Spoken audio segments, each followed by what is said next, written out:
Price God. இன்றைய தியானம் பிலிப்பியர் 2:2 முதல் 12 வரை. நீங்கள் ஏக சிந்தையும் ஏக அன்புள்ளவர்களுமாய் இருந்து இசைந்த ஆத்துமாக்களாய் ஒன்றையே சிந்தித்து என் சந்தோஷத்தை நிறைவாக்குங்கள். ஒன்றையும் வாதினால் வீண் பெருமையினால் ஆவது செய்யாமல் மனத்தாழ்மையினாலே ஒருவரை ஒருவர் தங்களிலும் மேன்மையானவர்களாக எண்ண கடவீர்கள். அவனவன் தனக்கானவைகளை அல்ல, பிறருக்கானவைகளையும் நோக்குவானாக. கிறிஸ்து இயேசுவிலிருந்த சிந்தையே உங்களிலும் இருக்க கடவது. அவர் தேவனுடைய ரூபமாய் இருந்தும் தேவனுக்கு சமமாய் இருப்பதை கொள்ளையாடின பொருளாக எண்ணாமல் தம்மை தாமே வெறுமையாக்கி அடிமையின் ரூபம் எடுத்து மனுஷர் சாயலானார்.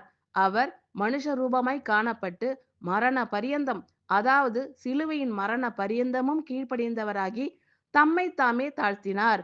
ஆதலால் தேவன் எல்லாவற்றிற்கும் மேலாக அவரை உயர்த்தி இயேசுவின் நாமத்தில் வானோர் பூதலத்தோர் பூமியின் கீழானோருடைய முழங்கால் யாவும் முடங்கும்படிக்கும், பிதாவாகிய தேவனுக்கு மகிமையாக இயேசு கிறிஸ்து கர்த்தரென்று நாவுகள் யாவும் அறிக்கை பண்ணும்படிக்கும் எல்லா நாமத்திற்கும் மேலான நாமத்தை அவருக்கு தந்தருளினார்.